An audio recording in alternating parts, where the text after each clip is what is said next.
दरअसल आपने कहीं न कहीं ये देखा या सुना जरूर होगा कि किसी शख्स पर माता आ गई है। इस तरह की घटना हमारे देश में अक्सर देखने को मिल जाती है। एक और कई लोग इस बात को सच मानते हैं, तो वही कई लोग ऐसे भी हैं जो इसे महज एक धार्मिक पाखंड मानते हैं। अक्सर ये देखा जाता है कि इस तरह की घटना के समय इंसान या तो नाचने लगता है या फिर अपने पूरे शरीर को तेजी से हिलाना शुरू कर देता है।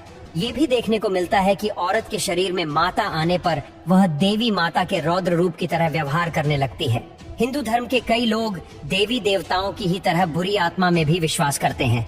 अक्सर ये भी सुनने को मिलता है कि किसी इंसान के शरीर में भूत प्रवेश कर गया है।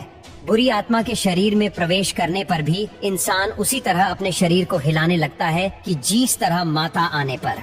अब यहाँ ये सवाल उठता है कि हम कैसे पहचानेंगे कि इंसान के शरीर में माता का आगमन हुआ है या फिर दुष्ट आत्मा का। आपको बता दें कि इसको पता करना बेहद आसान है। इंसान के शरीर में जब भी माता आती है तो वह कुछ ही देवियों के रूप में प्रकट होती है। वह रूप है माँ दुर्गा और माँ काली। यह पहचान शरीर में माता आई है या कोई बुरी आत्मा का सबसे सरल तरीका प्रभावित इंसान की हरकतों पर ध्यान देना है। माता आने पर इंसान अपने शरीर को किसी भी तरह की हानि नहीं पहुंचाता, जबकि बुरी आत्माओं के आने पर वो इंसान सबसे ज्यादा अपने शरीर को ही नुकसान पहुंचाता है। अब ये सवाल उठता है कि माता कब आती है। ऐसा माना जाता है कि मंत्रों के जाप, भक्ति गीत, संगीत के बजने के समय माता आने की संभावना सबसे अधिक होती है। जिन लोगों ने माता को शरीर में आते देखा है, उनकी माने तो जब माता किसी पुरुष के शरीर में आती है तो उनका शरीर थर थराने लगता है, आंखों चारों ओर घूमने लगती है। वही अगर माता किसी औरत के शरीर पर आती है तो वह अपने बालों को खोलकर तेजी से झूमने लगती है। जिन लोगों के साथ ऐसा हो चुका है वे बताते हैं कि माता के जाने के बाद आंतरिक सुकून सा अनुभव होता है।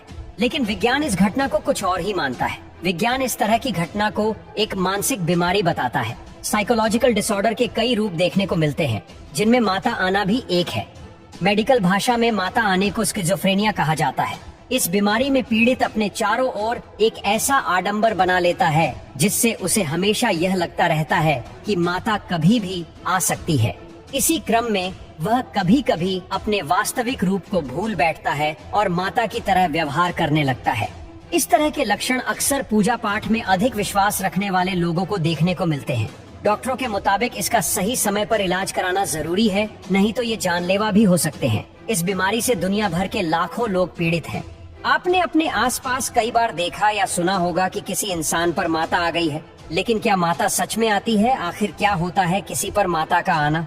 हम 100% तो नहीं कह सकते कि दोनों में से कौन सा कारण माता आने की स्थिति में मान्य है, लेकिन आपसे यही उम्मीद करते हैं कि आप अपने धार्मिक रिवाज और रीतियों को विज्ञान की नजर से एक बार कम से कम जरूर देखेंगे।